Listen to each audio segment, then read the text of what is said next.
Bonjour à toutes et à tous et bienvenue dans la suite de notre lecture du livre des coïncidences. Nous nous étions arrêtés au premier chapitre, matière, conscience mentale et esprit. Très axé science, on continue dans la science pour le moment, avant d'entamer la pratique plus tard. Le chapitre d'aujourd'hui s'intitule « La synchronicité dans la nature ». Sans plus tarder, c'est parti. Le reflet de l'univers dans la conscience de chaque être. La nature nous offre de si fréquents exemples de synchronicité qu'il nous semble tout à fait ordinaire, mais que l'on regarde avec des yeux conscients du caractère presque invraisemblable de ce qui a lieu et l'idée de synchronicité commence à prendre du sens. Regardez par exemple le ciel un jour d'été et attendez un vol d'oiseaux. Comme le banc de poissons évoqué plus tôt, tous les oiseaux semblent voler en formation. Lorsqu'ils changent de direction, ils exécutent les mêmes mouvements de manière synchronisée. Un seul vol peut comprendre des centaines d'individus, et cependant chacun se déplace en harmonie avec tous les autres sans qu'il y ait de chef apparent. Ils changent de direction instantanément, tous les oiseaux modifiant leur vol exactement en même temps, et ils le font à la perfection. Jamais on ne voit d'oiseaux se télescoper en vol. Ils s'élèvent, virevoltent et descendent en piqué, comme s'ils étaient un unique organisme, comme si, dans l'instant, ils obéissaient à quelque ordre muet. Aucun échange d'informations n'est possible, il n'y a pas assez de temps. Aussi, la corrélation de l'activité entre les oiseaux doit-elle se produire de manière non localisée. Pendant des années, les physiciens ont cherché à découvrir les propriétés qui guident les mouvements des oiseaux. À ce jour, ils n'ont pas réussi. La complexité et l'absolue précision du comportement des oiseaux déboutent à chaque fois la science physique. Des ingénieurs ont étudié les mouvements des oiseaux afin de voir s'il y avait moyen de découvrir des principes que l'on puisse ensuite convertir en solution aux problèmes d'embouteillage. S'il était possible, d'une façon ou d'une autre, de mettre en évidence le mécanisme sensoriel utilisé par les oiseaux et de la traduire en directive pour la conception des routes ou des automobiles, il n'y aurait peut-être plus jamais d'accident de la circulation. Nous saurions à l'avance ce que chaque autre véhicule est sur le point de faire à chaque instant.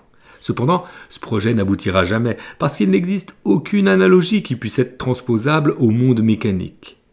La communication instantanée que nous observons habituellement dans les vols d'oiseaux et les bancs de poissons vient du niveau spirituel, l'intelligence organisationnelle non localisée du domaine virtuel. La synchronicité en est le résultat, des êtres qui sont totalement en harmonie avec leur environnement et avec chacun d'entre eux, dansant au rythme du cosmos.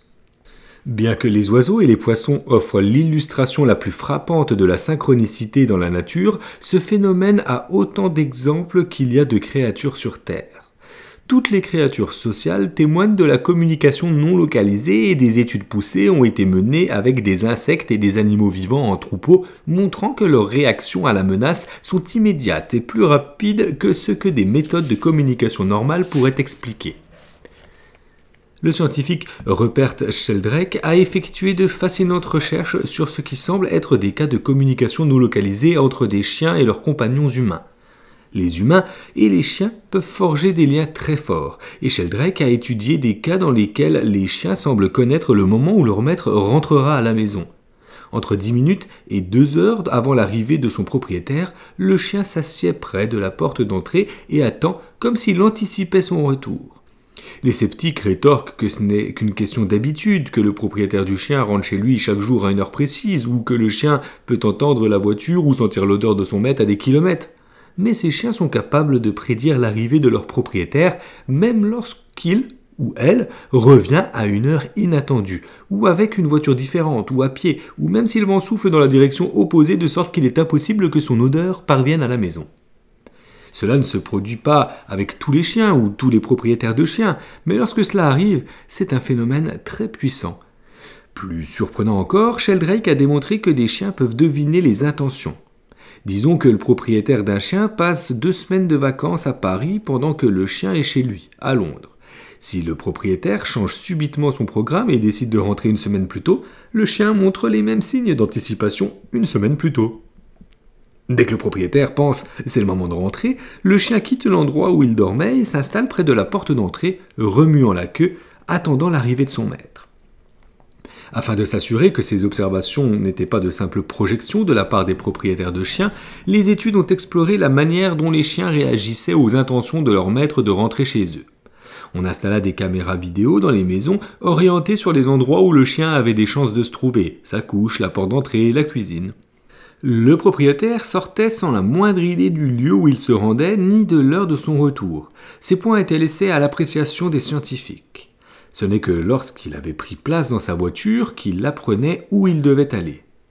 Plus tard, à une heure choisie au hasard, l'un des chercheurs appelait le propriétaire du chien pour lui indiquer qu'il était temps de rentrer. L'heure était consignée et mise en parallèle avec les actions du chien sur les enregistrements vidéo. Dès que son maître se mettait en route, le chien allait presque toujours à la porte et attendait son retour, indépendamment de l'endroit où se trouvait le maître, de l'heure qu'il était ou du temps nécessaire à son trajet jusqu'à la maison. Il ne fait aucun doute que certaines personnes ont une très forte connexion avec leur chien. Elles sont en corrélation avec lui, elles sont synchronisées. Et à travers ce lien, le propriétaire et le chien font l'expérience de la communication non localisée. C'est dans le monde animal que les exemples de synchronicité sont les plus fréquents, parce que les animaux sont davantage en contact avec la nature essentielle des choses.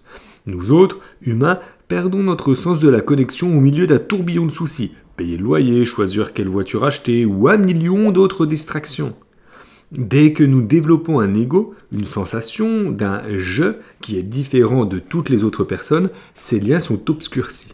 Mais certaines personnes vivent intensément la synchronicité et elles n'ont pas besoin d'être des méditants. Nous avons tous entendu des histoires de vrais jumeaux qui peuvent facilement capter ce que leur jumeau pense ou ressent. Ce même genre de connexion peut être observé chez d'autres individus fortement laids. J'étais un jour en train de discuter avec un patient lorsqu'il ressentit une douleur transfixiante au niveau de l'abdomen à tel point qu'il se roulait par terre. Lorsque je lui demandais ce qui lui arrivait, il répondit « C'est comme si j'avais reçu un coup de couteau à cet endroit ». Nous réalisâmes plus tard que précisément au même moment, sa mère avait été agressée à Philadelphie et poignardée à l'abdomen. Il avait avec sa mère une connexion très forte. Elle était de loin la relation la plus importante dans sa vie. Tous deux étaient en telle résonance qu'à certains niveaux leur physiologie ne faisait qu'une. Nous pourrions dire qu'ils étaient imbriqués. L'imbrication n'est qu'un autre terme pour corrélation ou synchronisation. Il est le plus souvent employé par les scientifiques pour décrire le fait d'être piégé par une autre substance ou force. Par exemple, des particules peuvent être imbriquées dans un courant de liquide et circuler en y étant immergées. Le mot lui-même nous aide à décrire comment les choses entrent en corrélation les unes avec les autres. Souvenez-vous, la synchronicité ne se produit que lorsque les gens, les animaux ou les objets sont en relation proche ou sont imbriqués. Pour donner un exemple d'imbrication, des chercheurs ont observé sur le terrain des tribus africaines dans lesquelles les mères ont avec leurs enfants une relation très proche qui commence avant la naissance de ceux-ci.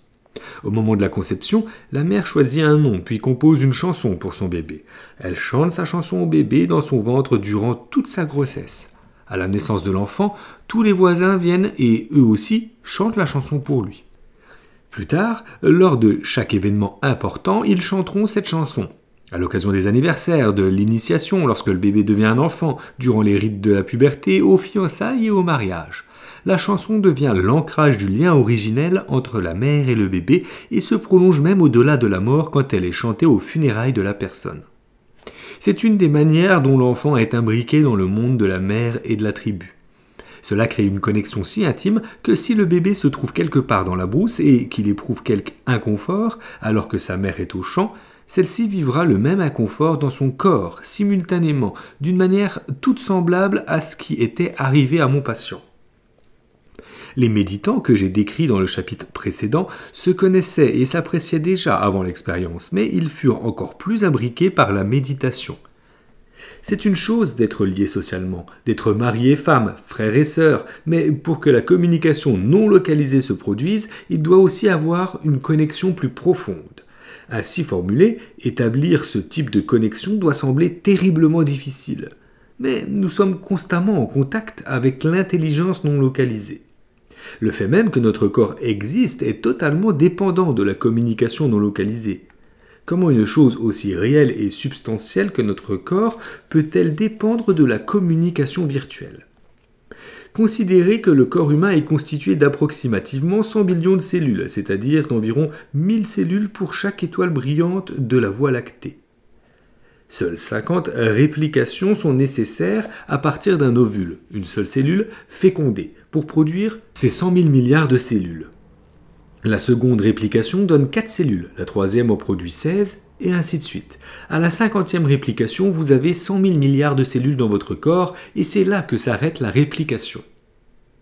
Ainsi, toutes les cellules de votre corps commencent avec une seule cellule. Cette cellule se réplique encore, et en cours de route, les cellules se différencient. Il existe quelques 250 types de cellules dans le corps humain, depuis la simple et sphérique cellule graisseuse jusqu'à la cellule nerveuse fine et ramifiée. Les scientifiques ne savent toujours pas comment cette cellule unique finit par se diviser en de si nombreuses sortes de cellules différentes qui sont ensuite capables de s'organiser en un estomac, un cerveau, la peau, des dents et en toutes les autres parties spécialisées du corps. En plus de son travail spécifique au sein de votre corps, chaque cellule accomplit quelques millions de choses par seconde à la seule fin de constituer à fonctionner. Créer des protéines, ajuster la perméabilité de sa membrane, transformer des nutriments, pour n'en citer que quelques-unes. Chaque cellule doit aussi savoir ce que font toutes les autres cellules, sans quoi votre corps s'effondrerait.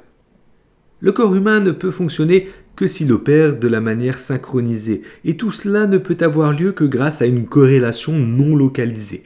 Sinon, comment 100 billions de cellules réalisant chacune 1 million de choses par seconde pourraient-elles coordonner leurs activités de manière à faire en sorte qu'un être humain vive et respire ? Comment un corps humain pourrait-il générer des pensées, évacuer des toxines, sourire à un bébé ou même faire un bébé, tout cela en même temps ? Pour remuer mes orteils, je dois d'abord concevoir la pensée de le faire.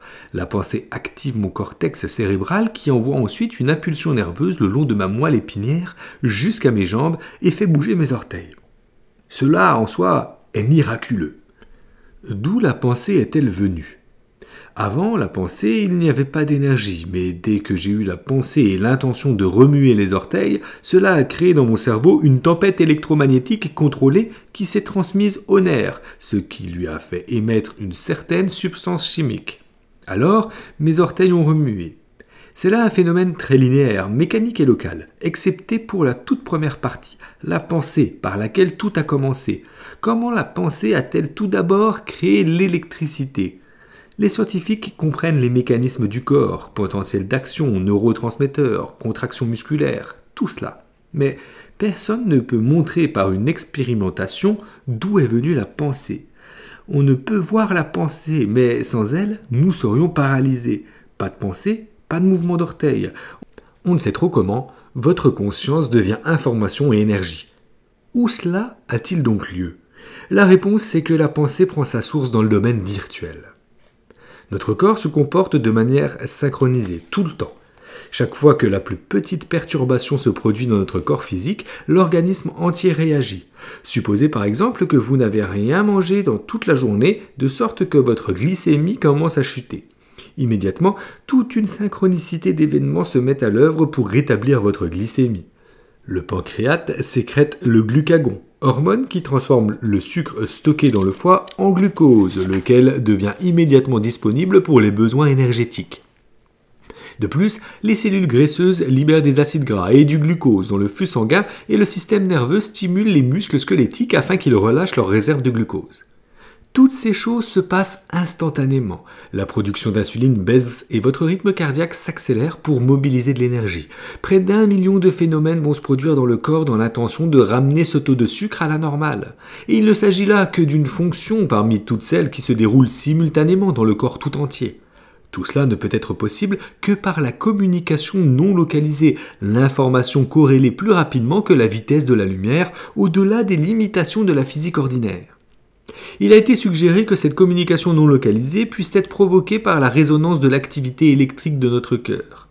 Notre cœur est doté de quelque chose comme un stimulateur cardiaque qui maintient le rythme des battements cardiaques à approximativement 72 par minute. Ce stimulateur dans votre cœur déclenche une impulsion électrique toutes les quelques secondes et cette impulsion électrique déclenche les contractions mécaniques de votre cœur. Chaque fois que l'on a un courant électrique, un champ électromagnétique se crée autour de lui. Les champs électromagnétiques sont essentiellement des photons qui se comportent d'une certaine manière. Ainsi, le cœur, à chaque battement, diffuse son énergie électromagnétique au reste du corps. Il envoie même son champ électromagnétique à l'extérieur du corps. Si l'on amplifie ces signaux, d'autres personnes peuvent remarquer qu'elles les reçoivent. L'énergie est envoyée partout dans votre corps. De cette façon, le cœur est le maître oscillateur du corps, avec son propre champ électromagnétique. Il génère un champ de résonance de sorte que chaque cellule du corps commence à s'imbriquer à chaque autre cellule, ce qui fait que toutes les cellules sont, synchroniquement, à l'unisson. Lorsque les cellules sont prises dans le même champ de résonance, elles dansent toutes sur la même musique. Des études ont montré que lorsque nous pensons de façon créative, lorsque nous nous sentons en paix ou éprouvons de l'amour, ces émotions génèrent un champ électromagnétique très cohérent. Et ce champ électromagnétique est diffusé au reste de notre corps. Il crée également un champ de résonance dans lequel toutes les cellules du corps se mettent en phase. Chaque cellule sait ce que font toutes les autres parce qu'elles font toutes la même chose, tout en continuant à exprimer efficacement leurs fonctions spécifiques. Les cellules gastriques produisent de l'acide chlorhydrique, les cellules immunitaires génèrent des anticorps, les cellules pancréatiques fabriquent de l'insuline, et ainsi de suite. Dans un corps en bonne santé, cette synchronicité est parfaitement régulée. Les gens sains sont calés dans ces rythmes de manière stable. Quand la maladie survient, c'est que l'un de ces rythmes s'est mis à fonctionner de travers. Le stress est le plus grand perturbateur. Si vous êtes stressé, si vous ressentez de l'hostilité, l'équilibre de votre corps est perdu. Le stress brise notre connexion non localisée avec tout le reste. Lorsque vous vivez une maladie ou un malaise, une partie de votre corps se contracte. Elle se désolidarise ou se déconnecte du champ d'intelligence non localisé. De nombreuses émotions sont capables de générer une interruption du champ électromagnétique du cœur, mais celles qui ont été le plus précisément étudiées sont la colère et l'hostilité. Lorsque cette synchronisation est interrompue, le corps commence à se comporter de manière fragmentaire. Le système immunitaire est réprimé, ce qui cause d'autres problèmes tels qu'une plus grande prédisposition au cancer, aux infections et au vieillissement précoce. Cet effet est si puissant que les animaux peuvent le percevoir. Si un chien voit quelqu'un qui porte en lui un sentiment d'hostilité, il aboiera et se comportera avec férocité. Où que l'on aille, on diffuse qui on est à ce niveau très intime. Mais notre connexion avec l'intelligence non localisée ne s'arrête pas aux frontières de notre corps. Tout comme notre corps est en équilibre, l'univers l'est aussi et il manifeste cet équilibre par des rythmes ou des cycles. En voyageant autour du Soleil, la Terre crée des rythmes saisonniers. L'hiver fait place au printemps et les oiseaux commencent leur migration, les poissons cherchent leur frayère, les fleurs s'épanouissent, les arbres bourgeonnent, les fruits mûrissent, les œufs éclosent. Ce seul changement dans la nature, une légère inclinaison de la Terre, est à l'origine d'une cascade d'événements non localisés. La nature tout entière se comporte comme un organisme unique. Même les gens se sentent différents en fonction des saisons. Certaines personnes ont tendance à être déprimées en hiver et à tomber amoureuses au printemps. Sur un plan biochimique, certains changements de notre corps correspondent au mouvement de notre planète. La nature, dans son ensemble, est une symphonie, et nous en faisons partie. En tournant sur son axe, la Terre nous donne quelque chose que l'on appelle un rythme circadien ou quotidien. Les créatures nocturnes s'éveillent le soir et dorment durant la journée. Les oiseaux fouillent pour trouver leur nourriture à des moments spécifiques appelés heures des oiseaux. Notre corps est également synchronisé au rythme circadien. Je passe la majeure partie de mon temps en Californie et sans effort conscient, mon corps s'harmonise au rythme de la Californie en suivant l'horaire de cette région. Mon corps anticipe le lever du soleil, me permettant ainsi de me réveiller tous les jours à la même heure, ou presque. Il ralentit le soir pour que je puisse me préparer au sommeil. Durant la nuit, mon corps reste très actif. Il me fait passer à travers les différents stades du sommeil en modifiant mes ondes cérébrales. Les hormones qui contrôlent et régulent les nombreuses fonctions de l'organisme continuent à être produites et sécrétées, mais dans des quantités qui diffèrent des heures de veille. Chaque cellule continue à accomplir ses millions d'activités différentes, tandis que le corps, en tant qu'ensemble, dirige son cycle nocturne. Sur Terre, nous sentons les effets du Soleil dans le rythme circadien, et ceux de la Lune dans le cycle lunaire, les phases de sa croissance et de sa décroissance. Les cycles de la Lune se manifestent dans notre corps en corrélation instantanée avec les mouvements planétaires. Le cycle menstruel féminin de 28 jours est influencé par la Lune et il existe d'autres rythmes mensuels plus subtils qui agissent sur l'humeur et la productivité de tout le monde. Les effets gravitationnels du Soleil et de la Lune sur la Terre sont la cause des marées qui agissent également sur notre corps. Après tout, il y a des millions d'années, nous aussi étions des habitants de l'océan. En nous glissant sur le rivage, nous avons apporté avec nous quelque chose de l'océan. Notre corps, à 80%, a la même composition chimique que l'océan, qui jadis fut notre demeure, et il est toujours affecté par la force de ces marées. Tous ces rythmes, circadiens, lunaires et saisonniers, sont réglés les uns sur les autres. Dans les rythmes, il y a d'autres rythmes au sein desquels se déploient d'autres rythmes encore. Et ces battements résonnent tout autour de nous et en nous. Nous ne sommes pas extérieurs au processus, nous en faisons partie, vibrant avec le pouls de l'univers. L'intelligence non localisée est en nous et tout autour de nous. Elle est l'esprit, le potentiel duquel tout émerge. Elle est le fondement de notre être, elle est sans dimension, elle n'a ni volume, ni énergie, ni masse, et elle n'occupe aucun espace. Elle n'existe pas non plus dans le temps. Toutes les expériences sont des projections localisées dans cette réalité non localisée, qui est un potentiel singulier et unifié. Ici, tout est inséparablement un. À ce profond niveau de réalité, vous êtes cette intelligence non localisée, un être universel qui s'observe au moyen d'un système nerveux humain. Tout comme un prisme décompose un seul faisceau lumineux en couleur du spectre, l'intelligence non localisée, en s'observant, diffracte une réalité unique en une multitude d'apparences. Pensez à l'univers comme à un seul gigantesque organisme. Son immensité est une réalité perceptuelle projetée, même si vous pouvez voir, là-bas, un grand stade de football plein de milliers de personnes, le phénomène réel est une petite impulsion électrique à l'intérieur de votre cerveau, impulsion que vous, l'être non localisé, interprétez comme étant un match de football. Le Yoga Vasishta, un ancien texte védique, dit « Le monde est comme une ville immense, reflétée dans un miroir. De même, l'univers est un gigantesque reflet de vous-même dans votre propre conscience. » C'est en résumé l'âme de toute chose. La nature de l'âme. Universelle, non localisée, et individuelle, localisée. Dans l'immensité de l'océan, il n'y a pas d'ego. Observé à grande distance, depuis la Lune ou un satellite, l'océan semble calme et inanimé, large bande bleue ceinturant la Terre. Mais si nous nous rapprochons de l'océan lui-même, nous voyons qu'il est en perpétuel mouvement, agité de courants et de marées, de remous et de vagues. Nous percevons ces motifs sur l'océan comme des entités distinctes. À chaque vague qui se forme, nous pouvons l'observer qui enfle, forme une crête, se brise et se précipite vers le rivage. Et cependant, il est impossible de séparer la vague de l'océan.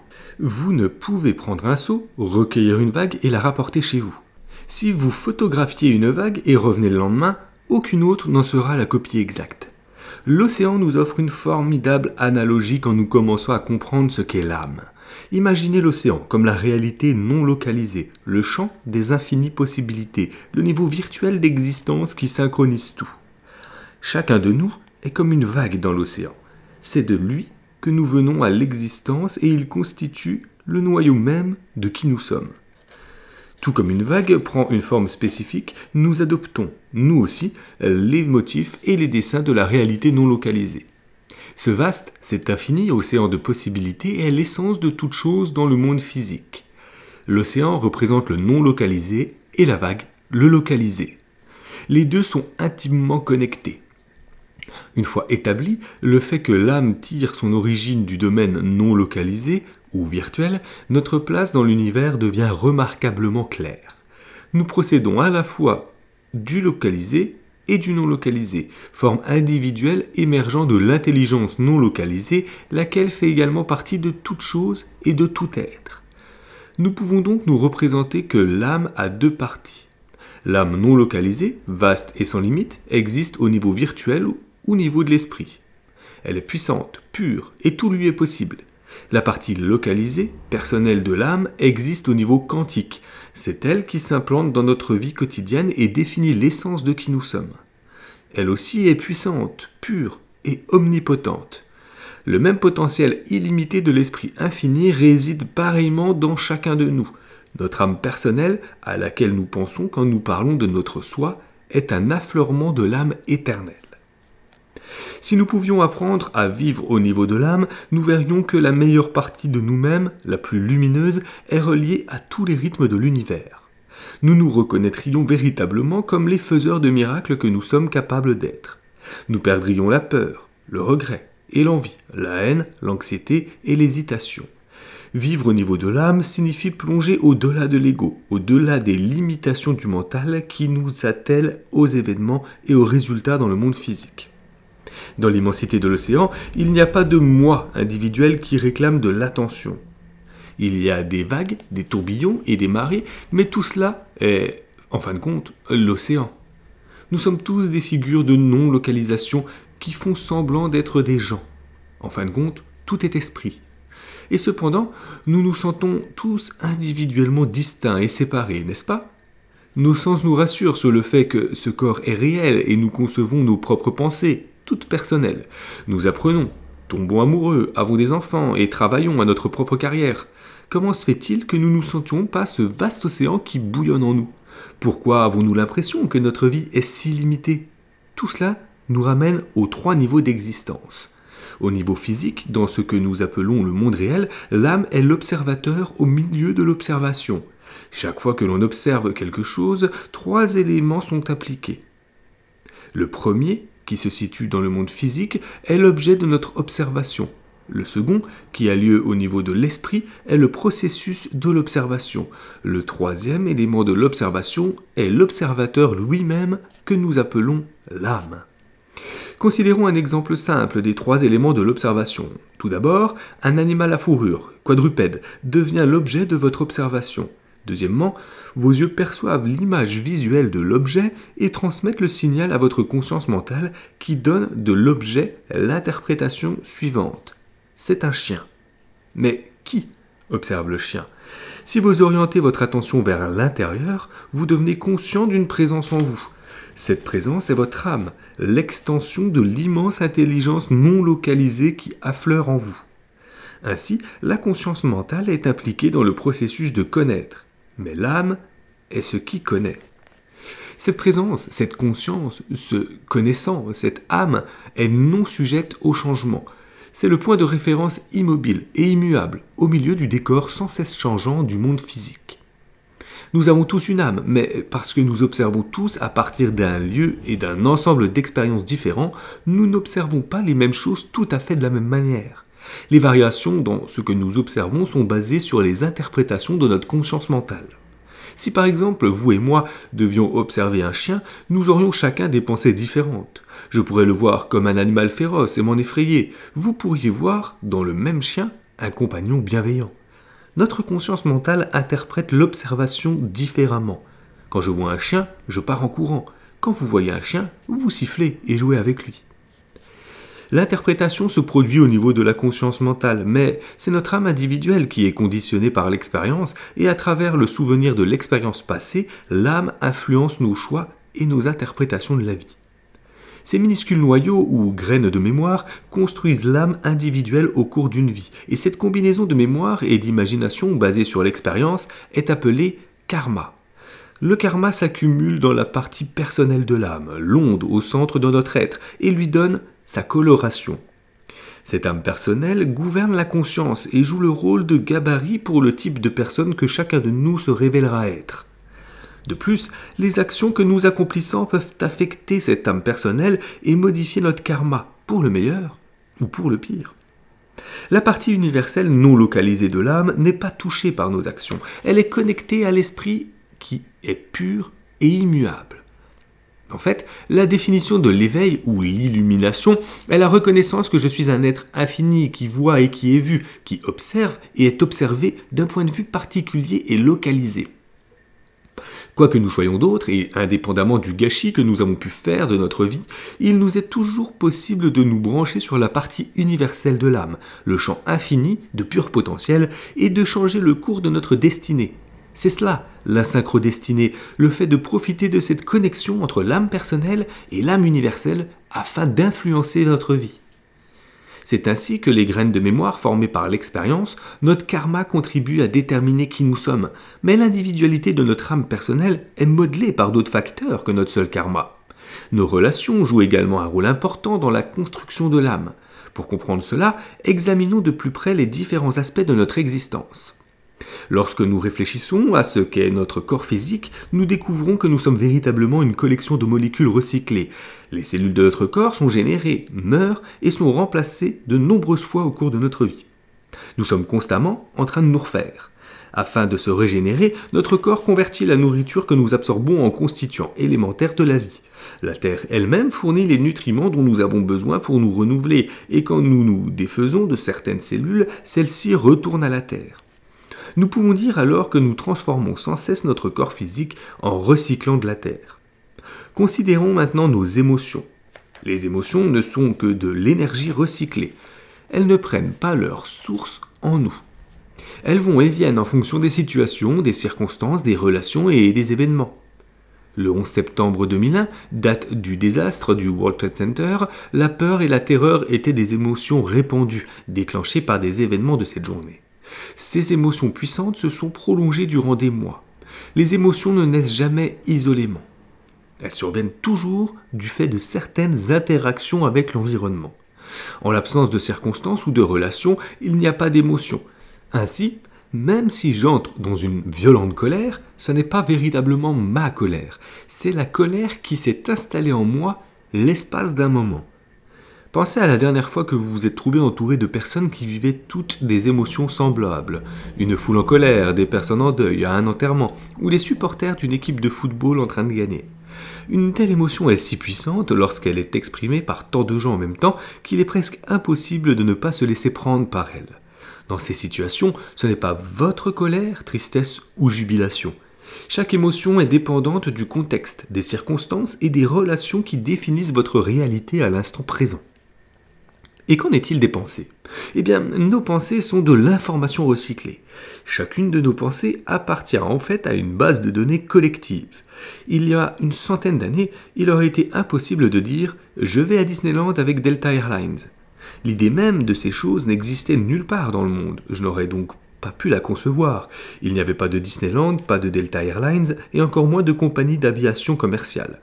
Presque toutes les pensées les plus originales sont simplement de l'information recyclée. Et même les pensées les plus originales sont en fait des sauts quantiques de créativité qui se produisent à partir de ce même gisement d'information collectif et recyclé. Bien que l'expression saut quantique soit devenue habituelle dans les conversations de tous les jours, elle a en fait une signification très spécifique. Quand nous étudions l'atome à l'école, nous apprenons généralement qu'il y a un noyau contenant des protons et des neutrons, et que des électrons gravitent autour du noyau sur des orbites ou des coquilles fixes qui se trouvent à des distances variables du noyau. À l'écran, un croquis d'un atome de sodium. On nous dit que les électrons restent sur une orbite particulière, mais qu'ils peuvent parfois en changer et se retrouver sur une orbite différente. S'il absorbe de l'énergie, un électron peut sauter jusqu'à une orbite supérieure. S'il libère de l'énergie, il peut descendre et se retrouver sur une orbite inférieure. Ce que la plupart d'entre nous n'apprennent jamais, c'est que lorsqu'un électron change d'orbite, il ne circule pas dans l'espace pour arriver à sa nouvelle place. Au lieu de cela, l'électron est sur l'orbite A à un instant donné, et l'instant d'après, il se trouve sur l'orbite B, sans avoir voyagé dans l'espace entre ces deux instants. C'est ce que l'on entend par saut quantique. Un saut quantique est un changement de statut, le passage d'un ensemble de circonstances à un autre ensemble de circonstances qui a lieu immédiatement sans passer par des circonstances intermédiaires. Les scientifiques ont appris qu'ils sont dans l'incapacité de prédire quand et où un saut quantique va se produire. Ils peuvent créer des modèles mathématiques qui leur permettent d'estimer les sauts quantiques, mais ceux-ci ne sont jamais totalement prévisibles. À un niveau subatomique, cette petite imprévisibilité paraît sans importance. Si un électron saute d'une orbite à l'autre, en quoi cela me concerne-t-il ? Eh bien, lorsque nous envisageons tous les atomes du monde et toute cette imprévisibilité, nous ne pouvons que regarder le monde d'une manière complètement nouvelle. Les scientifiques reconnaissent le caractère imprévisible de la nature et ont essayé de le comprendre. Même les événements en apparence les plus simples sont gouvernés par cette imprévisibilité. Quand et où les bulles vont-elles apparaître dans une casserole d'eau portée à ébullition? Quel motif la fumée d'une cigarette allumée va-t-elle former? Quelle relation y a-t-il entre la disposition des molécules d'eau en haut d'une cascade et leur disposition finale en bas? Comme James Clerk l'écrit dans son livre Chaos, en ce qui concerne la physique ordinaire, Dieu pourrait tout aussi bien avoir mis ces molécules d'eau sous la table pour les réorganiser personnellement. La nouvelle science du chaos tente de prédire l'imprévisible au moyen de modèles mathématiques sophistiqués. Dans l'exemple classique, un papillon bat des ailes au Texas et 6 jours plus tard, il y a une tornade à Tokyo. La connexion peut ne pas sembler évidente, mais elle existe. Cette petite modification dans la pression atmosphérique causée par le papillon peut être multipliée et amplifiée et aboutir à une tornade. Cela ne peut toutefois jamais être entièrement prévu. C'est pour cette raison que les prévisions météorologiques paraissent si souvent erronées et sont de toute façon peu fiables au-delà de 48 heures. Et malgré cela, de tous les phénomènes possibles dans le monde, le temps est celui qui reste le plus prévisible. À un niveau spirituel, cela veut dire que l'on ne peut jamais connaître la direction que la vie va prendre, ni en quoi ces petits battements d'ailes de papillon vont modifier notre destinée. Et cela signifie aussi que nous ne pouvons jamais véritablement connaître l'intention de Dieu. Nous ne pouvons jamais complètement comprendre le comment, où et quand de quoi que ce soit, même lorsqu'il s'agit d'un phénomène aussi simple que de l'eau qui bout. Nous devons nous abandonner à l'incertitude tout en appréciant sa complexe beauté. Toute créativité est basée sur les sauts quantiques et l'incertitude. À certains moments particuliers, des idées véritablement nouvelles émanent du gisement collectif d'informations. Ces idées n'ont pas pris source dans un individu fortuné, mais dans la conscience collective. C'est pourquoi les découvertes scientifiques importantes sont souvent réalisées par 2 personnes ou plus, simultanément. Les idées circulent déjà dans l'inconscient collectif et les esprits préparés sont prêts à traduire cette information. C'est la caractéristique du génie que d'être capable de saisir le connaissable alors que personne ne reconnaît encore sa présence. À tout instant donné, l'innovation ou l'idée créative n'existe pas et à l'instant suivant, elle fait partie de notre monde conscient. Entre ces 2 instants, où était-elle? Elle est venue du domaine virtuel, au niveau de l'esprit universel où tout est potentiel. Ce potentiel génère parfois des choses prévisibles, parfois des inédits, mais dans ce domaine, toutes les possibilités existent déjà. Ainsi donc, si notre corps est de la terre recyclée, nos émotions de l'énergie recyclée et nos pensées de l'information recyclée, qu'est-ce qu'il fait de nous des individus? Qu'en est-il de notre personnalité? Eh bien, la personnalité ne prend pas non plus sa source en nous. La personnalité se crée par l'identification sélective avec les situations et par les relations. Pensez à un ami proche. Comment définissez-vous cette personne? Pour la plupart, nous décrivons les gens en parlant de leur vie, de leurs conjoints, de leurs enfants, de leurs parents, des personnes avec lesquelles ils travaillent. Nous décrivons également les gens dans le contexte de la situation qu'ils occupent dans la vie, leur type de travail, le lieu où ils habitent, ce qu'ils font pour se distraire. Ce que nous appelons personnalité est construit sur un fondement de relations et de situations. Alors, pouvons-nous demander si mon corps, mes émotions, mes pensées et ma personnalité ne sont pas originaux ou créés par moi? Qui suis-je vraiment? Selon de nombreuses grandes traditions spirituelles, l'une des vérités essentielles est que je suis l'autre. Sans l'autre, nous n'existerions pas. Notre âme est le reflet de toutes les âmes. Imaginez-vous en train d'essayer de comprendre le tissu complexe des interactions personnelles qui ont fait celui ou celle que vous êtes aujourd'hui. Tous les membres de votre famille, tous vos amis, tous les enseignants et camarades d'école que vous avez eus, chaque vendeur dans chaque magasin où vous vous êtes rendu, chaque personne avec laquelle vous avez travaillé ou avez été en contact au cours de toute votre vie. Ensuite, afin de comprendre toutes ces personnes et le genre d'influence qu'elles ont pu exercer sur vous, vous devriez trouver qui elles sont. Il vous faudrait ainsi décrire le tissu de relations qui entoure chacune des personnes formant votre propre réseau de relations. Au bout du compte, vous réaliseriez qu'afin de définir une seule personne, il est nécessaire de décrire la totalité de l'univers. Vous êtes l'infini, considéré à partir d'un point de vue spécifique et localisé. Votre âme est la partie de vous qui est en même temps universelle et individuelle, et elle est un reflet de toutes les autres âmes. Définir l'âme de cette manière revient donc à comprendre que votre âme est à la fois personnelle et individuelle, et cela a un sens et des implications qui dépassent votre expérience personnelle de la vie. L'âme est l'observateur qui interprète et fait des choix au milieu d'une foule de relations. Ces relations représentent le contexte, le cadre, les personnages et les événements qui donnent forme à l'histoire de notre vie. De même que l'âme est créée par des relations et est un reflet de toutes les relations, l'expérience de la vie est créée par le contexte et par le sens. Par contexte, je veux dire tout ce qui nous entoure et qui nous permet de comprendre le sens des actes, des paroles, des faits individuels ou n'importe quoi d'autre. Un mot, par exemple, peut avoir des significations différentes en fonction de ce qui l'entoure ou de son contexte. Si je prononce le mot « bois », sans donner de contexte, vous ne saurez pas si je veux parler du bois d'un arbre ou si je vous ordonne de boire. Quand nous disons que quelqu'un a sorti nos paroles de leur contexte, nous savons que le sens de notre discours a été mal compris, parce que le contexte détermine le sens de toute chose. Le flux du sens est le flux de la vie. Notre contexte détermine la manière dont nous allons interpréter ce que nous rencontrons dans la vie, et ces interprétations deviennent notre expérience. Nous arrivons finalement à une définition plus complète de ce qu'est l'âme. Une âme est l'observateur qui interprète et fait des choix basés sur le karma. C'est également une confluence de relations de laquelle émergent des contextes et du sens, et c'est ce flux de contexte et de sens qui crée l'expérience. C'est donc à travers l'âme que nous créons notre vie. Comme je l'expliquerai plus tard, la meilleure approche pour comprendre la nature duelle de l'âme et pour se connecter au champ du potentiel non localisé est la méditation.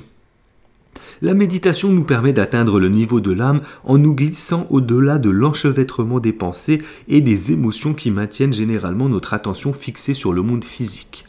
Lorsque nous fermons les yeux pour méditer, les pensées jaillissent spontanément. On ne peut avoir que deux sortes de pensées, les souvenirs et les projections imaginaires. Mais, comme nous l'avons dit, ces pensées ne prennent pas naissance dans notre corps physique. Essayez cette petite expérience de pensée. Songez à votre dîner d'hier. Vous souvenez-vous de ce que vous avez mangé? Quel était le goût de la nourriture? De quoi parlait-on autour de vous? Et maintenant, où cette information se trouvait-elle avant que je vous pose ces questions? Ce dîner a bien eu lieu, mais l'information le concernant n'existait pas, hormis sous forme d'informations potentielles. Si un chirurgien avait pénétré à l'intérieur de votre cerveau, il n'aurait trouvé aucune trace d'information concernant le repas que vous avez mangé. La mémoire réside au niveau de l'âme jusqu'à ce que nous l'évoquions. Lorsque nous décidons consciemment de nous rappeler de notre dîner, une activité électrique et une libération de substances chimiques signalent que le cerveau travaille. Mais avant que nous fassions remonter le souvenir, celui-ci n'a pas de localisation dans notre cerveau. Le simple fait de poser une question ou d'essayer de se remémorer un événement convertit un souvenir virtuel en véritable souvenir. La même chose vaut pour l'imagination. Avant qu'une pensée émerge du domaine virtuel, elle n'existe pas dans votre vie mentale ou physique, mais l'imagination peut avoir un effet puissant sur l'esprit et le corps. Une expérience de pensée ordinaire, mais extrêmement efficace, est de s'imaginer en train de découper un citron en gros morceaux, de placer l'un de ces morceaux entre vos dents et de mordre dans la pulpe du citron. Imaginez le jus qui gicle dans votre bouche tandis que vous serrez les dents. Si vous êtes comme la plupart des gens, cette rapide évocation suffira à provoquer chez vous une salivation abondante, une manière qu'a votre corps de signaler qu'il croit ce que votre esprit lui raconte. Mais encore une fois, où était ce citron avant que je vous demande d'y penser? Il n'existait nulle part, hormis au niveau potentiel. Ainsi, intention, imagination, pénétration, intuition, inspiration, signification, résolution, créativité, compréhension n'ont rien à voir avec le cerveau. Elles orchestrent leur activité au moyen du cerveau, mais sont des qualités du domaine non localisé qui est au-delà de l'espace et du temps. Leur influence se fait néanmoins fortement sentir. Une fois qu'elles ont pénétré dans notre esprit, il faut en faire quelque chose, et ce que nous faisons détermine, en partie, la définition que nous donnons de nous-mêmes. Vous pouvez penser « mon mari m'aime » ou « mes enfants sont heureux » ou « j'ai du plaisir dans mon travail ». Vous créez des histoires rationnelles autour de ces pensées, et de ces histoires, vous tirez du sens. Puis vous allez dans le monde physique où vous vivez en accord avec ces histoires, et c'est ce que l'on appelle la vie quotidienne. Nos histoires trouvent leurs origines dans les relations, les contextes et les significations déclenchées par l'intermédiaire de la mémoire émergeant du karma et de l'expérience. Tandis que nous nous adonnons à ces histoires, nous commençons à réaliser qu'elles ne sont pas originales. Bien que leurs détails varient d'un individu à l'autre, les thèmes et les motifs de ces histoires sont éternels, archétypes fondamentaux qui se rejouent sans cesse, héros et bandits, péché et rédemption, divin et diabolique, désir interdit et amour inconditionnel. Ce sont les mêmes thèmes qui nourrissent la fascination qu'un si grand nombre d'entre nous éprouvent pour les feuilletons à l'eau de rose, les potins et les journaux populaires, où ils s'expriment sous une forme légèrement exagérée. Nous sommes fascinés parce que nous pouvons identifier une certaine facette de notre âme dans ces histoires. Ces mêmes archétypes sont représentés de manière exacerbée dans les mythologies, et que nous examinons les mythologies indiennes, grecques ou égyptiennes, nous y trouvons les mêmes thèmes et les mêmes motifs. Le drame de ces histoires est plus irrésistible et plus poignant qu'une fiction parce qu'elle trouve écho dans notre âme. Nous pouvons donc affiner encore notre définition de l'âme. L'âme est la confluence des sens, des contextes, des relations et des histoires mythiques ou des thèmes archétypaux qui donnent naissance aux pensées quotidiennes, aux souvenirs et aux désirs, conditionnés par le karma, et qui créent les histoires auxquelles nous prenons part. Chez presque tout le monde, cette participation aux histoires de notre vie se produit automatiquement, sans que nous en soyons conscients. Nous vivons comme les acteurs d'une pièce auquel on ne dévoilerait qu'une réplique à la fois qui agirait machinalement sans comprendre l'histoire dans sa totalité. Mais lorsque nous entrons en contact avec notre âme, nous voyons l'ensemble de la pièce. Nous comprenons, nous continuons à participer à l'histoire, mais nous le faisons joyeusement, consciemment et pleinement. Nous pouvons faire des choix basés sur la connaissance en toute liberté. Chaque instant prend davantage de profondeur, et cette qualité est le fruit de l'appréciation de sa signification dans le contexte de notre vie. Ce qu'il y a de plus excitant encore, c'est que nous sommes nous-mêmes capables de réécrire la pièce ou de modifier nos rôles en utilisant l'intention, en saisissant les opportunités que les coïncidences font surgir et en demeurant fidèles à l'appel de notre âme. Chapitre 4. L'intention, à l'origine de toute l'activité de l'univers. Tout enfant qui a entendu raconter l'histoire d'Aladin rêve de trouver une lampe magique qui, lorsqu'on la frotte, laisse sortir un génie capable d'exaucer chacun de ses souhaits. Adultes, nous comprenons que de telles lampes et de tels génies n'existent pas et nous avons tôt fait de refouler tous ces souhaits. Mais si les désirs pouvaient devenir réalité, quels souhaits feriez-vous pour vous-même? Qu'est-ce qui répondrait à vos besoins au niveau le plus profond, le plus essentiel? Qu'est-ce qui permettrait à votre âme de réaliser sa destinée? Tout ce qui se passe dans l'univers commence avec l'intention. Lorsque je décide de remuer les orteils ou d'acheter un cadeau d'anniversaire pour ma femme ou de boire une tasse de café ou d'écrire ce livre, cela commence par une intention. Cette intention émerge toujours dans l'esprit non localisé ou universel, mais elle se localise à travers l'esprit individuel et, s'étant localisée, elle devient réalité physique. En fait, la réalité physique n'existerait pas sans l'intention. L'intention active la corrélation non localisée et synchronisée dans le cerveau.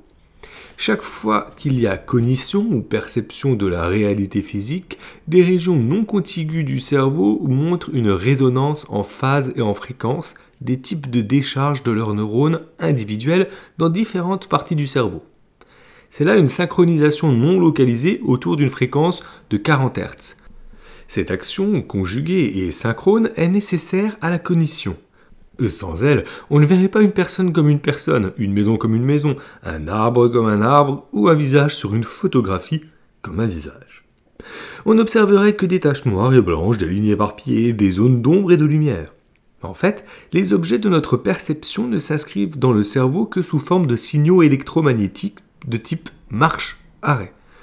La synchronisation organisée par l'intention convertit les points et les taches, les lignes disséminées, les décharges électriques, les motifs d'ombre et de lumière en un ensemble, une gestalt qui crée une image du monde en tant qu'expérience subjective. Le monde n'existe pas sous forme d'image, il n'existe qu'en tant que morceau d'impulsion digitale, points et taches, codes digitaux de décharges électriques en apparence arbitraires. La synchronisation, au moyen de l'intention, les organise en expériences dans le cerveau, un son, une texture, une forme, une saveur et une odeur. En tant qu'intelligence non localisée, vous étiquetez cette expérience et soudain, il y a création d'un objet matériel dans une conscience subjective. Le monde est comme une tâche de Rorschach que nous convertissons en un univers d'objets matériels au moyen de la synchronisation exercée par l'intention. Le monde avant qu'il soit observé et le système nerveux avant qu'intervienne le désir ou l'intention d'observer quelque chose existent tous deux en tant que champs d'activité dynamique, en constant changement, non linéaire et chaotique dans un état de non-équilibre, d'activité instable. L'attention organise de manière synchronisée ces activités extrêmement variables, apparemment chaotiques et sans lien survenant dans un univers non localisé, en un système hautement ordonné, auto-organisé, dynamique, qui se manifeste simultanément en tant que mode observé et système nerveux par lequel ce monde est observé. L'intention elle-même n'apparaît pas dans le système nerveux, bien qu'elle soit orchestrée au moyen du système nerveux. Cependant, l'intention est responsable de bien plus que de la cognition et de la perception. Tout apprentissage, tout souvenir, tout raisonnement, toute conclusion, toute activité motrice est précédé de l'intention. L'intention est le fondement même de la création. Les textes védiques anciens, connus sous le nom d'Upanishad, déclarent « Vous êtes votre plus profond désir. Tel votre désir, telle votre intention, telle votre intention, telle votre volonté. Telle votre volonté, telle votre action, telle votre action, telle votre destinée. » En dernière analyse, notre destinée est le fruit de notre désir à son niveau le plus profond, ainsi que de notre intention à son niveau le plus profond. Tous deux sont intimement liés. Qu'est-ce que l'intention ? La plupart des gens disent que c'est une pensée de quelque chose que l'on désire accomplir dans la vie ou que l'on veut pour soi-même. Mais c'est vraiment bien davantage. Une intention est un moyen de satisfaire un besoin que l'on a, qu'il s'agisse de choses matérielles, de relations, d'accomplissements spirituels ou d'amour. L'intention est une pensée que vous avez et qui vous aidera à satisfaire un besoin. Et la logique veut que lorsque vous aurez comblé ce besoin, vous serez heureux. Vu sous cet angle, le but de toute intention est d'être heureux ou comblé. Tout d'abord, si l'on nous demandait ce que nous voulons, nous pourrions dire « je veux plus d'argent » ou « je veux une nouvelle relation ». Puis, si l'on nous demandait pourquoi nous voulons cela, nous répondrions quelque chose comme « eh bien, je pourrais ainsi passer plus de temps avec mes enfants ». Et si l'on nous demandait pourquoi nous voulons passer plus de temps avec nos enfants, nous dirions « parce que alors je serai heureux ». Nous pouvons donc voir que le but ultime de tous les objectifs est une satisfaction, une plénitude au niveau spirituel que nous appelons bonheur, joie ou amour. Toute l'activité de l'univers est générée par l'intention. Selon la tradition de Vedanta, l'intention est une force naturelle. L'intention maintient l'équilibre de toutes les forces et de tous les éléments universels qui permettent à l'univers de poursuivre son évolution. Même la créativité est orchestrée à travers l'intention. La créativité a lieu au niveau individuel, mais elle a également lieu sur le plan universel, permettant au monde de faire périodiquement des sauts quantiques dans l'évolution. Finalement, à notre mort, l'âme fait un saut quantique de créativité. En fait, elle dit « Je dois maintenant m'exprimer à travers un nouveau système corps-esprit, une nouvelle incarnation ». Ainsi, l'intention vient de l'âme universelle, se localise dans une âme individuelle et est finalement exprimée à travers une conscience individuelle localisée. À partir des expériences passées, nous créons des souvenirs qui sont la base de l'imagination et du désir. Et à nouveau, le désir est la base de l'action. Voilà comment le cycle se perpétue. Dans la tradition védique et dans le bouddhisme, ce cycle est appelé la roue du samsara, la base de l'expérience terrestre. Le « je » non localisé devient le « je » localisé en étant filtré par ce processus karmique. Lorsque l'intention se répète, cela crée une habitude. Plus une intention est répétée, plus il est probable que la conscience universelle génère le même schéma et manifeste l'intention dans le monde physique. Si vous vous souvenez de la question de physique dont nous avons discuté précédemment, une onde particule dans une boîte non observée est simultanément une onde et une particule et ne prend forme définie que lorsqu'elle est observée. À l'instant de l'observation, la probabilité se réduit à une forme déterminée. L'idée ici est la même, si ce n'est qu'avec une intention répétée, le schéma dans l'esprit non localisé a plus de chances de se réduire à la direction de votre intention et par conséquent de se manifester en tant que réalité physique.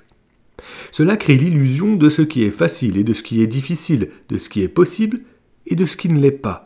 C'est pourquoi si vous voulez vraiment vous évader de l'ordinaire, vous devez apprendre à penser et à rêver l'impossible.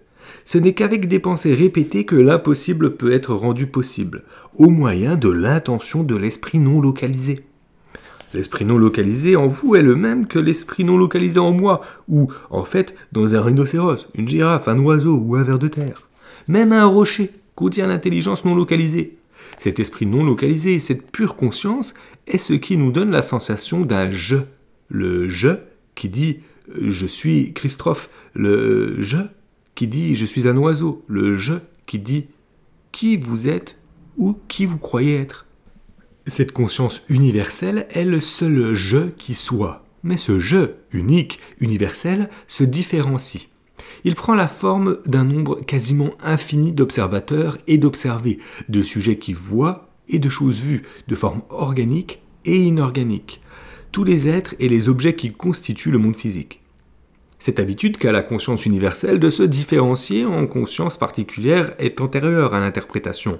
Ainsi, avant que le « je suis » dise « je suis Christophe » ou une girafe ou un ver, il est simplement « je suis ». Le potentiel créatif infini du « je » organise le « je » collectif en un « je » qui est vous, ou moi, ou n'importe quelle autre chose dans l'univers. Ce concept est le même que celui des deux niveaux de l'âme universelle et l'âme individuelle, mais transposé à un contexte personnel.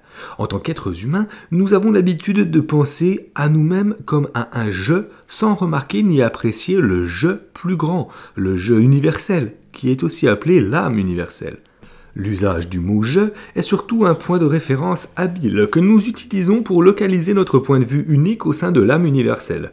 Mais lorsque nous nous définissons que comme un « je » individuel, nous perdons la capacité d'imaginer ce qui existe au-delà des frontières de ce que l'on croit traditionnellement possible. Dans le « je » universel, tout est non seulement possible, mais tout existe déjà et n'a besoin que de l'intention pour tomber dans ou être réduit à une réalité dans le monde physique. Les différences entre le « je » individuel ou localisé et le « je » universel ou esprit non localisé sont clairement mises en évidence dans le tableau qui va suivre. Je vous l'affiche à l'écran. La différence entre l'esprit localisé et l'esprit non localisé est la même qu'entre ce qui est ordinaire et extraordinaire. L'esprit localisé est individuel et personnel à chacun de nous. C'est lui qui maintient notre ego, le « je » autodéfini qui erre à travers le monde, esclave de nos habitudes et de nos conditionnements. Par sa nature même, l'esprit localisé nous sépare du reste de la création. Il érige des frontières épaisses, artificielles, que nombre d'entre nous se sentent obligés de défendre, quitte même à se couper du sens plus profond et des connexions joyeuses qui viennent de ce que nous nous sentons appartenir à l'universel. L'esprit localisé est pesant, épuisant et rationnel, sans aucun sens de la fantaisie et de la créativité. Il exige une attention et une approbation constante et est par conséquent enclin à la peur, à la déception et à la douleur. L'esprit non localisé, d'un autre côté, est pure âme ou pur esprit et l'on appelle conscience universelle. Opérant hors des frontières de l'espace et du temps ordinaire, il est la grande force organisatrice et unificatrice de l'univers infini dans sa portée et sa durée. Par sa nature, l'esprit non localisé relie toutes les choses parce qu'il est toute chose. Il n'exige aucune attention, aucune énergie, aucune approbation. Il est complet en soi et attire ainsi l'amour et l'acceptation. Éminemment créatif, il est la source de laquelle découle toute création. Il nous permet d'imaginer au-delà de ce que l'esprit localisé considère possible, de penser à l'extérieur de la boîte et de croire au miracle. Les bons créatifs de l'esprit non localisé ont été confortés par la science. Les blancs, qui existent dans l'évolution des fossiles, suggèrent des sauts créatifs d'imagination de la part de la nature, elle-même, l'hypothèse connue sous le nom d'équilibre ponctué. Il y a par exemple d'anciens fossiles d'amphibiens et d'anciens fossiles d'oiseaux, mais aucun fossile connu d'une créature qui fasse le lien entre amphibiens et oiseaux. Cela suggère un saut quantique d'imagination dans lequel les amphibiens auraient voulu apprendre à voler et les oiseaux se seraient manifestés en tant que résultat de cette intention. Les scientifiques croient que les primates ont évolué pour devenir des humains, mais il n'y a pas de trace de fossiles de la phase intermédiaire du chaînon manquant. Pour commencer, il n'y a eu que des primates, puis soudain, les hommes apparurent. Entre eux, rien. Ces sauts d'imagination évoluent constamment en ce que nous voyons comme l'univers. Au cours de notre vie, nous avons vu le développement de la télévision, l'Internet, le courrier électronique, la technologie nucléaire et l'exploration de l'espace. Où que nous allions, c'est l'imagination qui nous y mène. Et bien que l'imagination soit une propriété de la conscience universelle, elle devient conditionnée par toutes ces expressions localisées. Les êtres humains ont la capacité d'aller au-delà de cela. Les êtres humains ont la capacité, avec l'esprit localisé, le « je » localisé, de faire des choix au moyen de l'attention. L'esprit non localisé, le « je » non localisé, prend en charge les détails de manière synchronique afin de satisfaire l'intention. C'est ainsi que les rêves deviennent réalité. Un exemple pour expliquer cela. Le « je » localisé qui est Chris Estroff veut se sentir bien en faisant de l'exercice et en perdant du poids. Christophe, le « je » localise, va donc courir tous les jours, soit sur son tapis de jogging, soit sur la plage.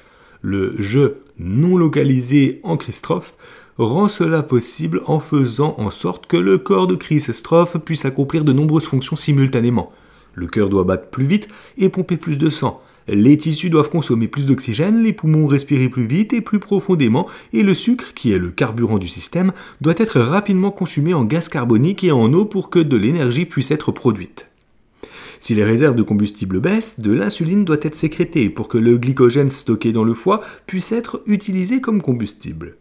Les cellules immunitaires doivent être stimulées pour que le corps-esprit devienne résistant aux infections tandis que je traverse mon environnement en courant. Cela n'est qu'une liste particulièrement abrégée des choses que doivent se produire simultanément et en synchronicité afin que mon intention de courir soit satisfaite.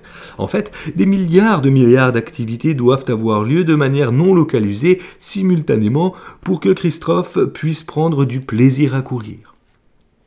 Comme nous pouvons le constater, le fonctionnement du corps est organisé par l'esprit non localisé, et tandis que toutes ces activités sont synchronisées, Christophe profite de sa course. Il ne se soucie pas de savoir si son cœur va pomper la bonne quantité de sang ou si son foie va oublier de métaboliser le glycogène en sucre. C'est le travail de l'intelligence non localisée. Le « je » localisé émet le projet et le « je » non localisé organise tous les détails de manière synchronique. Mais le « je » localisé ne collabore pas toujours et prend parfois de mauvaises décisions. Imaginez un homme appelé Jean Dupont. Il est à une fête et le Jean Dupont localisé se dit « je m'amuse bien à cette fête ».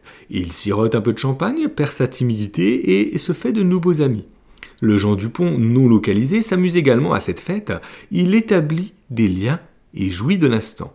Mais que se passe-t-il si le « je » localisé dit « c'est vraiment bien, je devrais peut-être boire plus et me saouler ». Être ivre est une façon de se déconnecter, et c'est pourquoi le « je » non localisé fait savoir au « je » localisé que cette décision a un prix. Le lendemain matin, le « je » non localisé afflige le « je » localisé d'un mal de tête et d'une gueule de bois. C'est une manière de communiquer avec le « je » localisé et de lui dire qu'en effet, s'il se maltraite, il sera malade. Si le « je » localisé ignore les efforts dissuasifs du « je » non localisé, il devra faire face à des répercussions plus graves. Si par exemple, le « je » localisé ignore ce message et se saoule tous les jours, il se peut que le Jean Dupont localisé perde son travail, ses revenus, perturbe ses relations familiales, attrape éventuellement une cirrhose du foie et finisse par mourir. Pourquoi ? Parce que la décision de boire ne servait pas les intérêts du Jean Dupont localisé en même temps que ceux du Jean Dupont non localisé. Ce n'était pas une intention pure, parce que le « je » localisé l'avait perverti. En passant de l'esprit non localisé à l'esprit localisé, elle avait changé de forme. Une intention ne peut être satisfaite en synchronicité que si elle sert à la fois les besoins du « je » localisé et ceux du « je » non localisé. L'intention non localisée est toujours évolutive et par là même orientée vers des interactions harmonieuses qui servent des intérêts plus larges. L'intention prend toujours sa source dans le domaine universel. En dernière analyse, c'est l'intention universelle qui satisfait l'intention localisée, tant que celle-ci sert les besoins de l'esprit localisé, moi, aussi bien que ceux de l'esprit non localisé, la conscience universelle. Ce n'est qu'alors que l'esprit localisé et l'esprit non localisé peuvent coopérer. Mais un facteur de confusion entre en jeu. Il y a des milliards d'êtres humains et des centaines de milliards d'autres entités sur Terre, tous porteurs d'intentions localisées. Imaginons que je veuille organiser une fête et que j'ai l'intention de préparer des quantités de pâtisseries et de gâteaux. J'ai donc acheté du sucre, de la farine ainsi que tous les autres ingrédients nécessaires. Toutes ces denrées sont conservées dans mon garde-manger, où elles attirent des fourmis et des souris, dont l'intention est également de consommer le sucre et la farine. Lorsque je découvre l'activité des souris, j'achète des pièges et de l'insecticide. Certaines des souris meurent, des bactéries arrivent et commencent à décomposer leurs cadavres. Si nous prenons du recul et regardons ce scénario selon une perspective plus large, nous constatons une conspiration d'événements liés entre eux. Tous ont coémergé et se sont créés mutuellement. Afin que ce drame se produise, il faut faire pousser du blé et de la canne à sucre. Cela implique des fermes, des fermiers, de la pluie, du soleil, des tracteurs, des consommateurs, des détaillants, des grossistes, des routiers, des chemins de fer, des marchés financiers, des épiceries et leurs employés, des investisseurs, des insecticides, des fabriques de produits chimiques, la connaissance de la chimie, etc. Le nombre d'esprits localisés impliqués est gigantesque. On peut alors vraiment se poser la question, qui influence quoi ? À qui appartient l'intention qui crée les événements ? Mon intention était de préparer des gâteaux. Mon intention influence-t-elle le comportement de la planète entière, depuis les fermiers jusqu'au prix du blé, en passant par les analystes financiers, sans parler du comportement des fourmis et des souris dans mon garde-manger et des activités des autres éléments et forces dans l'univers ? Mon intention de servir des pâtisseries et des gâteaux était-elle la seule à laquelle l'univers tout entier devait collaborer ? Une souris, à supposer qu'elle soit capable de considérer sa propre intention, pourrait croire que celle-ci est responsable de la création de cette série d'événements, depuis l'activité des négociants en blé, en passant par des conditions atmosphériques jusqu'à ma décision de faire des gâteaux. En fait, les bactéries pourraient tout aussi bien croire que leur intention avait orchestré l'activité de l'univers entier, y compris ma décision d'acheter le poison générateur de la protéine qui devait les nourrir. Lorsqu'on commence à se demander de qui vient l'intention ayant organisé n'importe quel événement donné, cela peut devenir tout à fait déroutant. Quelle est donc l'intention qui crée toute cette activité ? Au niveau de la réalité plus profonde, le « je » qui orchestre tous ces événements est le « je » non localisé, le « je » universel. Cette force organisatrice coordonne et synchronise un nombre infini d'événements simultanément. L'esprit non localisé retourne constamment en lui-même, se renouvelle lui-même, ainsi que sa créativité, de sorte que rien ne se dessèche ni ne vieillit et que tout renaît à chaque instant. Même si l'intention provient du seul « je » non localisé, de mon point de vue et de celui du chat, de la souris, des fourmis, des bactéries et des gens qui viennent à la fête, elle semble être celle d'un « je » personnel. À chaque position, chaque organisme pourrait penser « c'est mon intention ». Chacun d'eux croit que c'est son « je » personnel et localisé qui est en train de faire quelque chose, alors qu'en fait, sur un plan plus large, tous ces différents esprits localisés coémergent et se créent mutuellement à travers l'intention de l'esprit non localisé. Les arbres doivent respirer afin que je puisse respirer. Les rivières doivent couler pour que mon sang puisse circuler. À la fin, il n'y a qu'un seul et unique « je », exubérant, abondant, atemporel, rythmique et inséparable.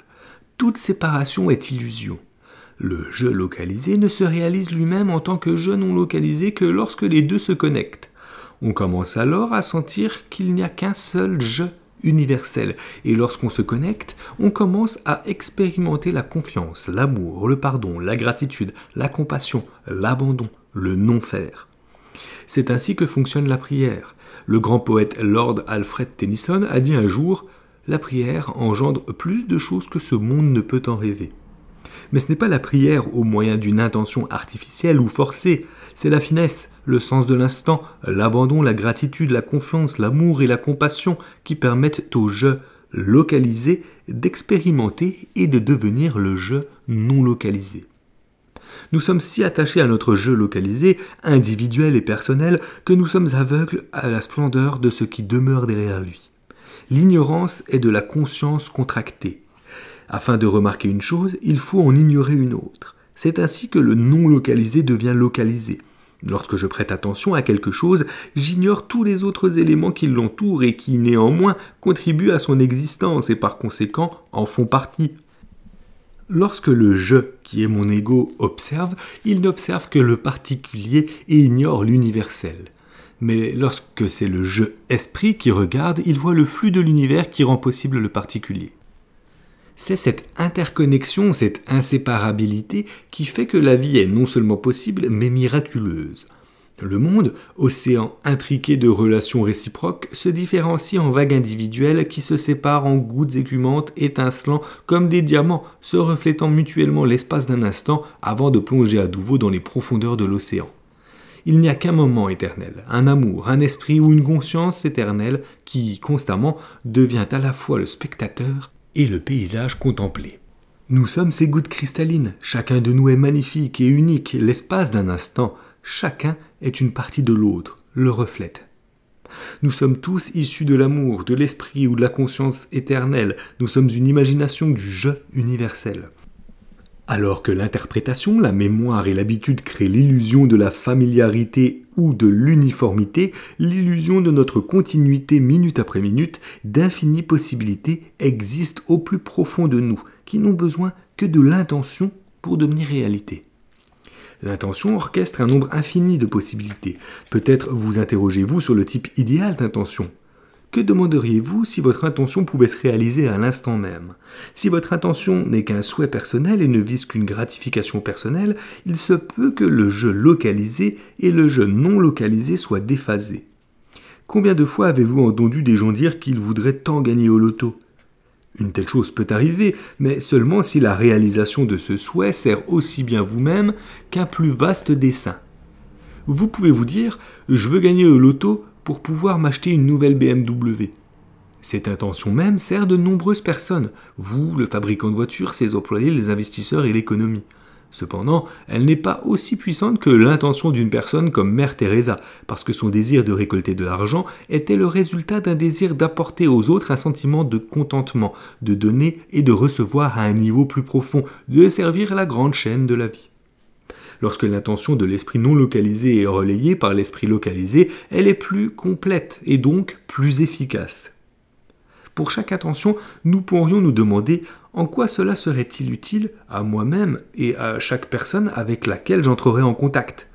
Si la réponse est que la réalisation d'une telle intention générerait une joie et un sentiment de satisfaction véritable en moi et en toute personne affectée par mes actes, alors mon intention, accompagnée d'un abandon à l'esprit non localisé, organisera sa propre réalisation. Il existe des techniques pour découvrir l'intention pure et adéquate qui est notre destinée, et nous en discuterons en détail plus tard. Mais la technique essentielle consiste à commencer à partir d'un lieu de conscience, paisible et posé, à générer dans votre cœur une intention appropriée, puis à laisser votre je localisé se fondre à nouveau dans le je non localisé, laissant la volonté de Dieu se réaliser à travers vous. J'ai enseigné cette technique à plusieurs milliers de personnes qui me disent que cela fonctionne pour elles comme cela fonctionne pour moi. La difficulté est, en partie, de formuler une intention qui n'interfère pas avec celle du domaine universel. Dans les pays en voie de développement souffrant d'une pénurie de nourriture, les scientifiques ont récemment tenté d'introduire le riz doré, une variété génétiquement modifiée qui contient des insecticides naturels pour que le riz y pousse en abondance. Mais des problèmes se sont posés. Le riz génétiquement modifié n'a pas les odeurs naturelles qui attirent les différents insectes nécessaires à maintenir et propager la chaîne alimentaire. Les écologistes redoutent que ce riz bouleverse l'écosystème local et finisse par perturber le temps, ce qui pourrait avoir de sinistres conséquences pour la planète entière. La conscience contractée ou localisée qui se borne à ne considérer qu'une situation particulière essaie de résoudre cela localement. La conscience élargie, le je non localisé, regarde les relations, les oiseaux, les abeilles, les écureuils, les marmottes et le temps. Il doit y avoir une certaine population d'arbres, une flore et une faune déterminée pour qu'un certain type de conditions météorologiques soit possible. Une bonne intention peut échouer si l'intention du je non localisé est ignorée. Les liens complexes de l'interrelation exigent non seulement du désintéressement, mais aussi la coordination avec tous les autres je individuels qui dérivent du je universel. L'intention ne peut être forcée, imposée ou contrainte. Pensez-y comme au fait d'attraper des bulles de savon dans l'air. C'est une tâche délicate qui ne peut être accomplie dans la précipitation ou la bousculade. Il en va de même pour la méditation ou le sommeil. On ne peut essayer de méditer ou de dormir. Ces activités nécessitent un lâcher-prise, et plus on essaie, moins on y arrive. La méditation se produit, le sommeil vient. Avec l'intention, c'est la même chose. Moins on interfère, plus on remarque qu'elle possède son propre pouvoir infini d'organisation. L'intention a en elle les mécanismes de sa propre réalisation, tout comme une graine a en elle tout ce dont elle a besoin pour devenir arbre, fleur et fruit. Je n'ai rien besoin de faire à cette graine, je dois seulement la mettre dans la terre et l'arroser. Ensuite, la graine créera tout par elle-même, sans aucune incitation de ma part. L'intention est une graine dans la conscience ou dans l'esprit. Si vous y prêtez attention, elle possède en elle-même les moyens de sa propre réalisation. L'infini pouvoir d'organisation de l'intention orchestre d'innombrables détails simultanément. L'intention crée les coïncidences. C'est la raison pour laquelle, lorsque vous pensez à quelque chose, cela arrive. L'intention est la raison pour laquelle certaines personnes ont une rémission spontanée ou se guérissent. L'intention orchestre toute la créativité à l'œuvre dans l'univers.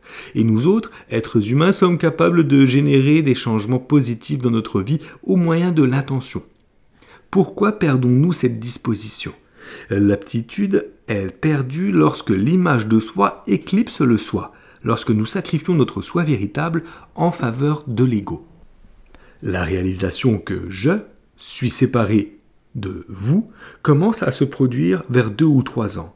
À cet âge, un petit enfant commence à faire la différence entre moi et mien, et non moi et non mien. Cette séparation génère de l'anxiété. En réalité, le monde n'est pas séparé de nous, il fait partie du continuum de la conscience. L'intention opère en exploitant les forces créatives propres à l'univers. Tout comme nous avons une créativité personnelle, l'univers manifeste sa créativité. L'univers est vivant et conscient, et il répond à notre intention quand nous avons avec lui une relation intime et quand nous ne le considérons pas comme séparé de nous, mais plutôt comme notre corps élargi. Nous pouvons restaurer le pouvoir de l'intention au moyen d'un retour au soi authentique ou actualisation de soi. Les gens qui parviennent à l'actualisation de soi rétablissent leur lien avec l'esprit non localisé. Ils n'ont aucun désir de manipuler ou de contrôler les autres. Ils sont insensibles à la critique comme à la flatterie. Ils ne se sentent inférieurs à personne, ni non plus supérieurs. Ils sont en contact avec le point de référence interne qui est leur âme, et non avec leur ego.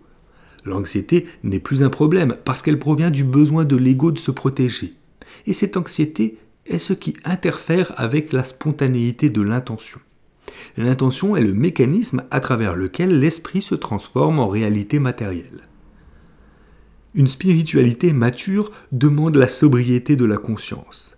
Si vous êtes posé, vous êtes sensible à l'information en retour tout en étant indifférent à la critique et aux éloges. Vous apprenez à lâcher prise et vous ne vous souciez plus du résultat. Vous êtes confiant dans le résultat et commencez à voir la synchronicité qui sans cesse s'organise autour de vous. L'intention fournit des occasions auxquelles il faut être vigilant. La chance, c'est la rencontre de l'opportunité et de la préparation.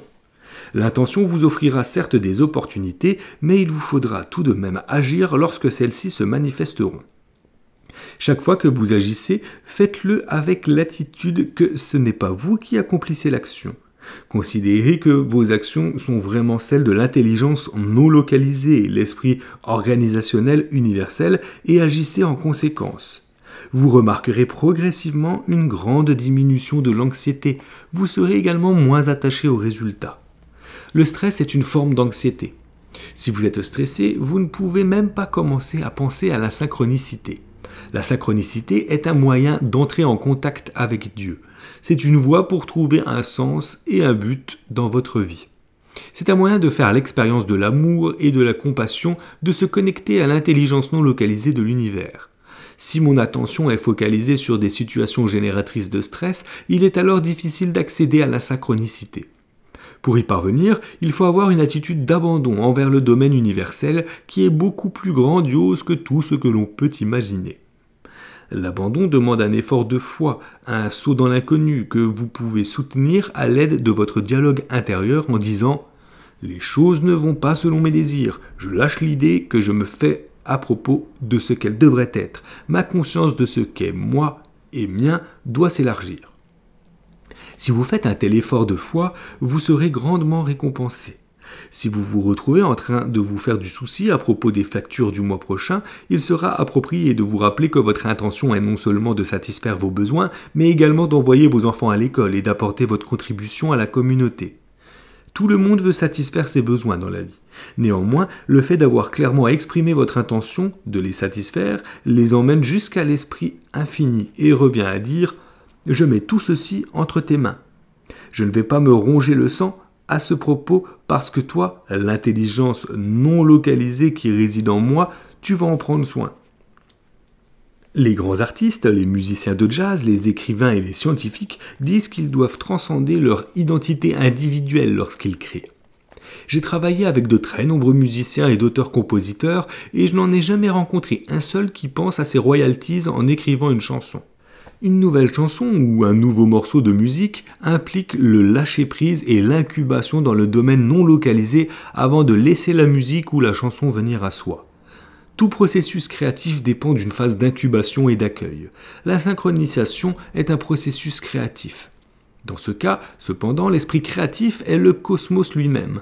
Lorsque le souci que l'on se fait pour soi-même s'en va, alors l'intelligence non localisée fait son entrée. Rappelez-vous, vos pensées ne doivent pas s'opposer au projet de l'univers. Souhaiter gagner à la loterie peut accentuer votre sensation de séparation d'avec l'univers. Les gagnants évoquent souvent l'éloignement de leurs amis et de leur famille, et à les en croire, leur nouvelle richesse n'augmente pas leur bonheur. Lorsque l'argent seul devient le but, il vous aliène. Comment savoir laquelle de vos intentions a une chance d'être exaucée? Vous découvrirez la réponse en étant attentif aux indices laissés par l'esprit non localisé. Remarquez les coïncidences dans votre vie. Les coïncidences sont des messages, elles sont des indications, des signes de Dieu ou de l'esprit ou de la réalité non localisée qui vous exhortent à sortir de votre conditionnement karmique, de vos schémas familiers de pensée. Elles vous offrent une occasion de pénétrer dans un domaine de conscience où vous vous sentez aimé et pris en charge par l'intelligence infinie qui est votre source. C'est ce que les traditions spirituelles appellent l'état de grâce. C'est la fin de cette lecture des 3 chapitres de ce livre. J'espère que ça vous aura plu, c'était très dense encore, beaucoup d'informations. Difficile pour moi de réagir à tout ça. Je vais me remettre dedans en le réécoutant, comme d'habitude. Mais dites-moi vous ce que vous en avez pensé. Moi je suis plus en phase avec ce que je viens de lire à la fin plutôt que de ce que j'ai lu il y a déjà 2-3 jours pour enregistrer le début. Donc là, à la fin, en fait, ce que je comprends, c'est qu'en gros, il ne faut pas être égoïste et il faut penser à un tout et ne pas penser qu'à soi. Mais bon, ça, c'est vulgariser tout ce qui vient d'être dit. Je vous laisse plus le développer en commentaire et en débriefer ensemble. Il n'y a aucun souci. Quand je relirai, quand je réécouterai, j'aurai plus d'informations. J'espère que ça vous aura plu. On finit, la prochaine lecture sera toujours sur le thème de la science, mais ce sera le dernier chapitre normalement. Et on commencera les pratiques pour un peu lâcher cette anxiété et profiter de ces coïncidences pour y voir des intentions et pour être mieux dans sa vie finalement. Je vous souhaite à toutes et à tous une belle journée, une bonne soirée ou une bonne nuit si tel est le cas. Et je vous dis à très bientôt.